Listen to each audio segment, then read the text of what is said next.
There are a couple other neat tricks that you can do with determinants. Let's look at just one of them. So it may have occurred to you that actually calculating an inverse, a matrix inverse, is kind of tricky in general. I mean, we have a procedure to do it, but it's something that would be kind of hard to program into a computer because it's not just a formula, it's actually a procedure, and the procedure requires making some choices, right? Because you might need to interchange rows, or it might be nicer to do row operations in a certain order. So, and that sort of thing can be very difficult to program into a computer accurately. But the determinant actually lets us, gives us a shortcut for writing down the inverse of a matrix. It actually gives us a formula for the inverse of a matrix. So if we define this matrix cof A, this is just the matrix of all the cofactors. So remember that a cofactor for a matrix is, back when we first defined the determinant, we said that the cofactor in the ijth position is -1 to the I plus j times the determinant of A with row I and column j deleted. Okay, and this determinant, we called that the minor, the ij minor of A. Okay, so, well, this notation for the cofactors kind of implies that the cofactors themselves actually form a matrix that's also n by n. Okay, so we can actually make a matrix out of them. So the cofactor matrix is just the matrix of all of the cofactors. And it turns out that if you take the transpose of the cofactor matrix and multiply by 1 over the determinant, you always get the inverse of the original matrix. You can see that for this formula to make sense, the determinant can't be 0 because you can't divide by 0. If the determinant were 0, well, that would mean that A isn't invertible. So the only situation where this formula doesn't make sense is the situation where there isn't an inverse matrix anyway. So, you know, if we can prove that this formula is true, then what that is saying is that that every inverse matrix is given by this formula. Okay, so how could we prove that this is the correct formula for an inverse matrix? Well, I mean, I guess all we can do is take this formula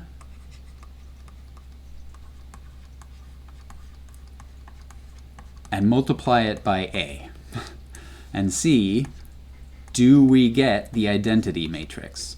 Really, we need to do this product in the other order as well. I'll do just one order. The other order works out pretty much the same way. But let's actually work out this, this product to see what we get. Oh, I'm missing an A here. Okay, so we get 1 over the determinant of A times, so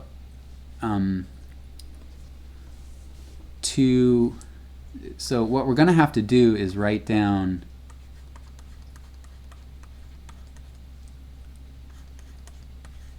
the ij entry of this matrix product, right? Because the off-diagonal entries we are hoping are 0, because that's the case for the identity matrix, and the diagonal entries, that is the entries where I and j are the same, those are the positions where the identity matrix has a 1.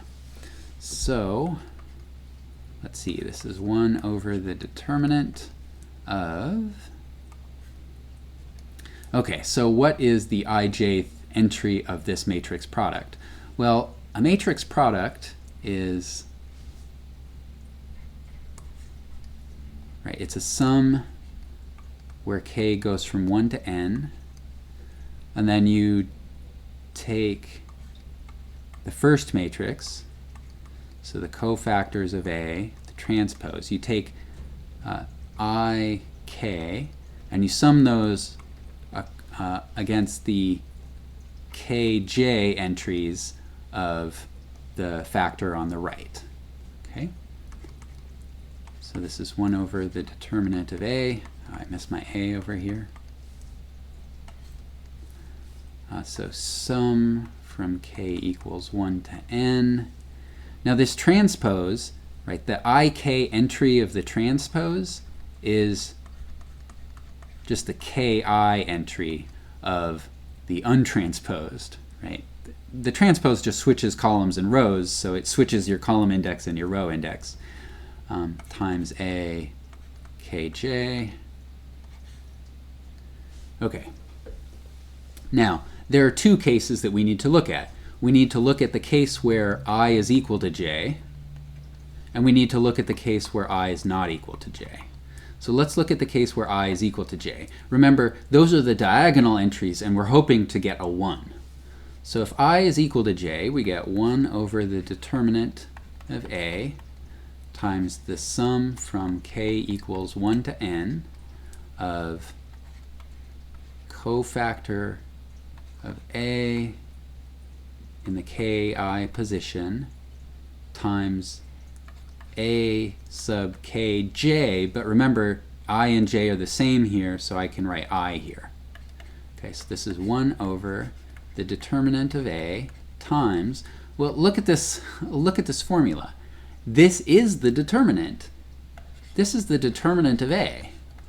It's actually the determinant of a summed down the ith column, but we know that if you do a cofactor expansion along any column or any row, you always get the same thing, the determinant of a. So it's down the ith column, but that is the determinant of a. And so here we have 1 over determinant of a times determinant of a. Well, that's 1, which is what we were hoping to get, right? So the diagonal entries that we got are the diagonal entries of I. So now let's check the off-diagonal entries. All right, we get 1 over the determinant of a times the sum from k equals 1 to n, the cofactors in position ki times a kj. Now this sum, it looks like a determinant. It is a determinant, but what is it the determinant of? It's not the determinant of a, right? Because these entries here, to have a determinant, these entries would have to be ki, right? Just like this is. So it's not a determinant of a. Instead, it's the determinant of the matrix A with column I replaced by column J, right? Because if we did have a ki here, we'd have the determinant of A, but we've replaced these entries, the a ki entries, we've replaced them with a kj. So we've just replaced the ith column with the jth column. Okay, well, what is the determinant of a matrix that has the same column in I and j? Well, that's 0, right? That's 0 because if you expand along some other column and save the ith column and the jth column until you've expanded all the way down to 2 by 2 determinants, if the two columns that we have saved till last are the same, and in a 2 by 2 determinant, if your columns are the same, the determinant is 0. So, right, that's sort of a nice thing to remember. The determinant of any matrix that has a repeated row or a repeated column is always 0. All right, so this determinant is 0. So, right, this matrix that we were calculating, when you're off the diagonal, its entries are 0. But that's what we were hoping for, right? We found that this matrix product, on the diagonal it's 1, and off the diagonal it's 0. That means it is the identity.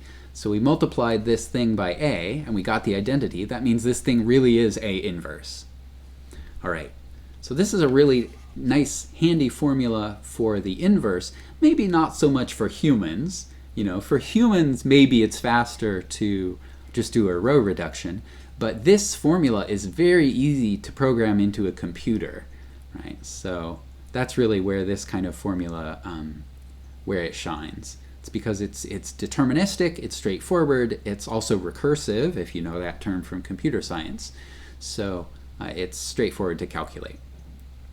As an example, let's find the inverse of this matrix using cofactors. So it's a little, right, doing this by hand is a little annoying because we have to calculate the cofactor matrix, which, you know, if you're going to compute a determinant, you're calculating a lot of cofactors anyway, so it's not that bad, but it's still annoying. So let's see. Remember, the signs for the cofactors go like this: plus minus plus, minus plus minus, plus minus plus. Okay. So for the 1, 1 cofactor, I use this lower right 2 by 2, so that's 0 minus 12, so minus 12. And then I get 1 minus negative 4, so positive 4, but then there's an extra minus sign because of the position we're on, so minus 4. And then 3 minus negative 2, so 5, so plus 5. Now across the second row, 0 minus 3, so minus 3, but then there's another minus because of the position we're on, so plus 3. And then I'm sorry, that wasn't the right, that's not right. This position cofactor is 4 times 0, so 0 minus negative 3 times 3, so positive 9, but then negative because I have this extra minus sign here. Okay, there we go. And then for the middle position, 0 minus 3, so minus 3. And then 0 minus negative 4, so plus 4. But then there's another minus sign, so minus 4. And then the cofactors for the bottom row, 16